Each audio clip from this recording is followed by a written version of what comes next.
Deadly Premonition is a mystery at heart, a game about a detective following clues until he discovers the identity of the murderer. It's fairly unusual, as mysteries go, in that the developers have included a huge number of clues which point directly to the killer's identities. Some of them are obscure and can only be reasonably noticed on multiple playthroughs, while others get right in the player's face with their obviousness. Let's take a look at all the ways the game lets you know just who done it. Spoilers, naturally.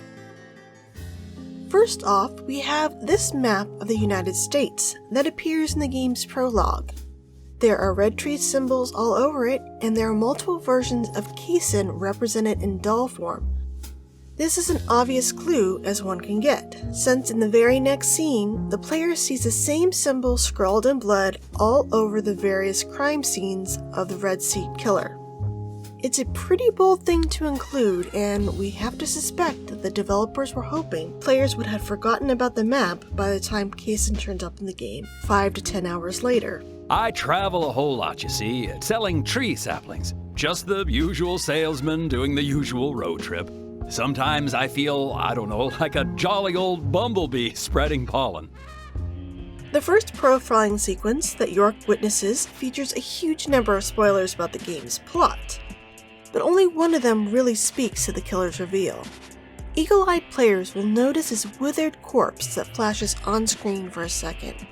It's not a stretch to assume that players might make the connection to the plot of Psycho, and wonder if there's something a little sinister about George's never-seen, deathly ill mother. Agent Morgan, look, my mother is sick. If it's not urgent, I'd rather we did this later. Is she very ill? Well, I have to say, it doesn't look good. Especially if they notice that George's house is one of the few locations they can't peep into. Next, we have George's introduction. Emily mentions that the sheriff had gone looking for York, and George just so happens to return to the group a few moments later from directly behind York. It's as if they both exited the woods on foot from the same area, where the agent had nearly had his head taken off by the raincoat killer. And if that weren't suspicious enough, his SUV has a license plate that literally reads, "He's the one." In later releases of the game, this was changed to "I am the one," so that it would have a double meaning, where players could assume that it just referred to his imperious nature. Originally though, the game was upfront about identifying one of the killers for anyone paying attention.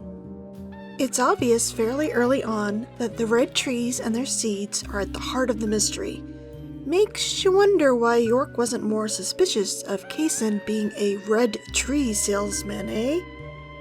But let me tell you though, I'm pretty much the only one who can make those saplings sprout.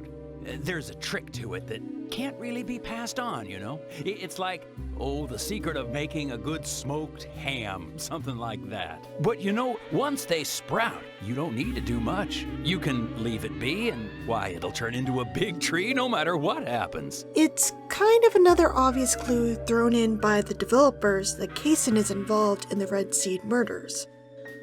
But less obvious is that it's worth noting that there are also full-grown red trees in only 3 locations in the game. At the graveyard, George's house, and the sheriff's department. This provides a key link between death, the trees, and George, especially when one notes that the red tree was not planted by the sheriff's department until after 1956. Since it's not there in the flashback. The seeds, as a result, are connected even more strongly to the modern sheriff department, as well as George.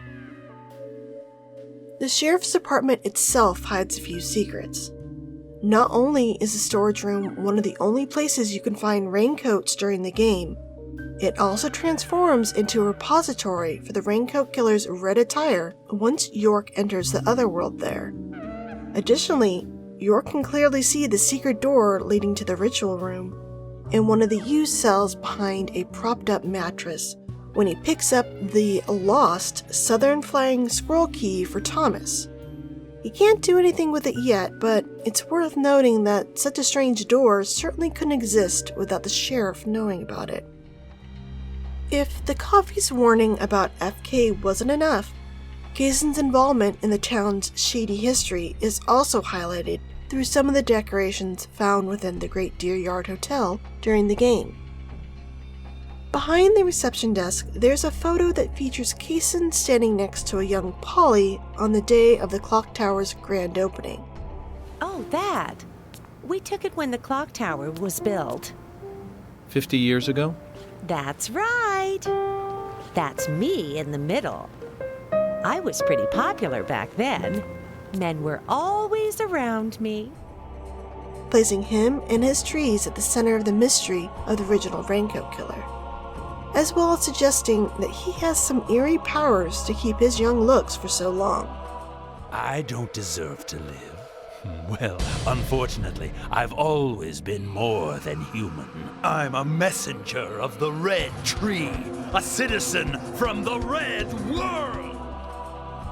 They make sure that this photo is highlighted during the epilogue, but you have to note that it's been there the entire time for players to notice on their own. George's after-hours affairs also provide a fairly big hint about his involvement in the case. If players follow him around, they can find evidence that he's having affairs with Diane. If I may be so bold, who was the lucky man? Oh, I sleep with anyone I wish. Anyone I prefer to sleep with. I guess she had her eye on one of them, but I don't know who it was exactly. Are you into art? Actually, yes. I like going to the gallery. It's very relaxing there. Really, George? I never knew that about you for all this time. Emily, please. I'm just as cultured as everyone else. And the McLean siblings. But me and Carol, we love not him, but a different person. My lovely G. He knew that he was only being treated as a substitute for Emily. He knew that. And Carol knew too. But they played along with your sick games. When added to the revelations about Anna and Becky's secret activities, it's not a difficult set of dots to connect. Nick is suspected because Olivia thinks he might be having an affair with Diane. But since George's behavior escapes the main story's scrutiny, it's up to the players to figure out what's really going on. In one of the most direct clues in the game, the badly injured, dying Becky points at George with the last of her strength. Only York is in a position to notice it, but he's distracted by the vision of Anna. Only the player has a chance to map out the positions of everyone in the room and realize who Becky's actually pointing at. Those are the clues that can tip off players as to what's going on in the story. Some are obvious, some are almost unfindable, but they're all present, and the developers absolutely played fair with their audience. This video has been a presentation of Deadly Premonition Archives. Join us back here for more Deadly Premonition content as we celebrate the best game ever made.